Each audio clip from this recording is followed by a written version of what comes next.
తెలంగాణలో majority parliament స్థానాల కైవసమే లక్ష్యంగా భారతీయ జనతా పార్టీ అధిష్టానం కసరత్తు చేపట్టింది.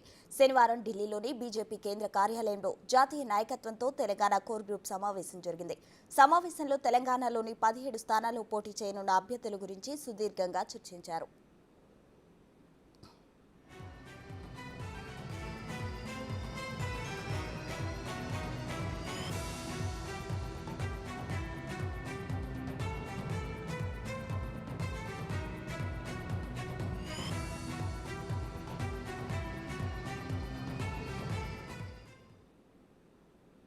తెలంగాణలో ప్రస్తుతం 17 లోక్సభ స్థానాల్లో 4 స్థానాల్లో సిట్టింగ్ అభ్యర్థులున్నారు. మిగతా 13 స్థానాల్లో ఆశావాహులు, వారి బలాబలాలు, సామాజిక సమీకరణాల గురించి చర్చ జరిగింది. ఒక్కో స్థానానికి 3 నుంచి 5 వరకు ఆశావాహులున్నారు. మరోవైపు ఇప్పటికే 6 స్థానాలకు అభ్యర్థులను ఖరారు చేసినట్లు ప్రచారం జరుగుతోంది. మరో 11 స్థానాల్లో కూడా ఒక్కో సీటుకు 2 పేర్లతో మరో జాబితాను సిద్ధం చేసినట్లు తెలుస్తోంది.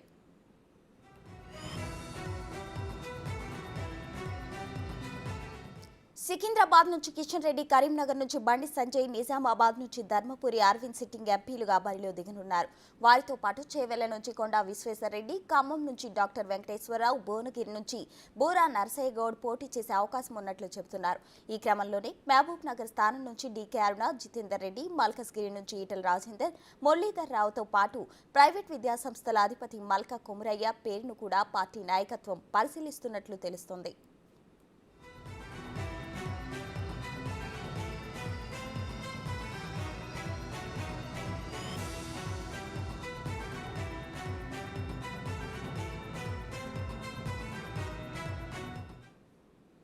ఇక అసెంబ్లీ ఎన్నికలకు సంబంధించి మరింత సమాచారం ఢిల్లీ నుండి మా ప్రతినిధి శివ లైవ్ లో అందించడానికి సిద్ధంగా ఉన్నారు. చెప్పండి శివ.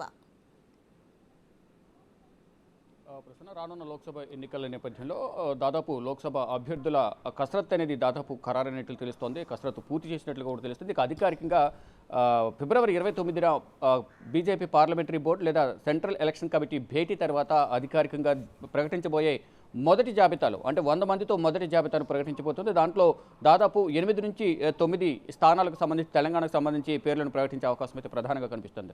ఈలోపు కొంత అధికారిక సమాచారం ప్రకారం చూసుకుంటే కనుక సిట్టింగ్ స్థానాలు మరో కొన్ని పేర్లను దాదాపు 6 పేర్లను ఖరారు చేసినట్టు తెలుస్తుంది. సిట్టింగ్ స్థానాల్లో 4 స్థానాలు ఉంటాయి. సోయం బాపురాజు మాత్రం ప్రజెంట్ పెండింగ్లో పెట్టారు.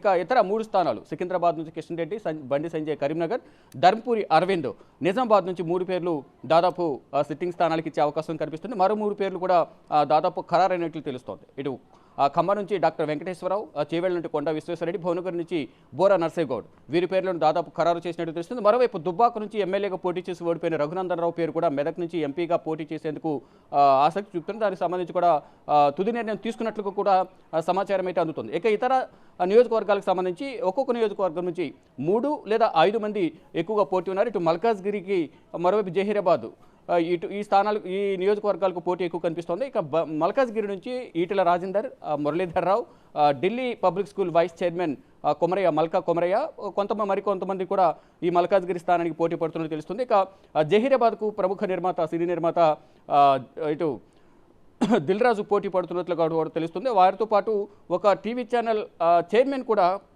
ప్రయత్నాలు కొనసాగిస్తున్నట్టు కూడా తెలుస్తోంది. ఇక ఇతర స్థానాలకు అంటే దాదాపు 17 నియోజకవర్గాలు ఉంటే దాంట్లో 3 నుంచి 5 మంది పోటీ పడుతున్న నేపథ్యంలో దాదాపు 50 నుంచి 55 పేర్లను కిషన్ రెడ్డి అధిష్టానానికి సమర్పించినట్లుగా నివేదిక రూపంలో తెలుస్తోంది.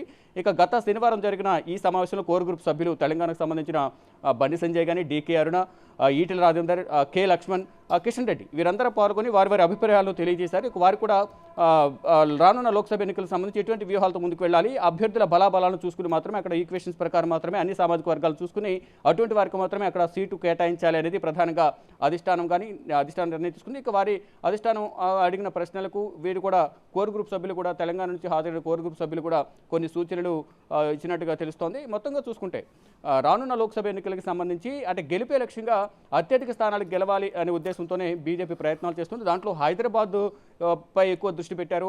ఎంఐఎం అధినేత ఎవరైతే ఉన్నారో అజదుద్దీన్ ఓవైసీని ఈసారి ఎట్టి పరిస్థితుల్లో ఓడిస్తామనేది కిషన్ రెడ్డి ధీమా వ్యక్తం చేస్తున్నారు. ఆ దిశగా అడుగులు వేస్తాము. ఆ నేపథ్యంలోనే అక్కడ బలమైన అభ్యర్థిని ఎంపిక చేయబోతున్నామనేది ప్రధానంగా కిషన్ రెడ్డి కానీ ఇతర సీనియర్ నేతలందరూ కూడా తెలుపుతున్నారు. ఇక అంటే మరో 4-5 రోజుల్లోనే అంటే 29వ తేదీన కేంద్ర ఎన్నికల election committee BJP election committee అలాగే పార్లమెంటరీ బోర్డు సమావేశం ముగిసిన తర్వాత మొదటి జాబితాను ప్రకటిస్తారనేది మరొక సమాచారం అయితే ఉంది. ఈలోపు ఆశావాహులైతే రోజు ఇటు కిషన్ రెడ్డి కానీ ఇతర సీనియర్ నేతలు ఎవరుతున్నారు కోర్ గ్రూప్ సభ్యుల ఇళ్ల చుట్టూ తిరుగుతున్నారు. మరికొంతమంది ఢిల్లీ వచ్చి అధిష్టాన పెద్దలను ప్రసారం చేసుకుని ప్రయత్నిస్తున్నారు. అయితే మొన్న జరిగిన సమావేశం అనంతరం అందరూ కూడా కొన్ని విజయ సంకల్ప యాత్ర నేపథ్యంలో హైదరాబాద్ పయనమయ్యారు. కానీ కొంతమంది మళ్ళా ఎవరికి తెలియకుండానే అంతర్గతంగా మంత్రాలు జరిపేందుకు కొంతమంది ఢిల్లీ పయనమైనట్లు ఢిల్లీలోనే మకాం వేసినట్టుగా కూడా అనధికారికంగా తెలుస్తున్న పరిస్థితి కనిపిస్తోంది. ప్రసూన.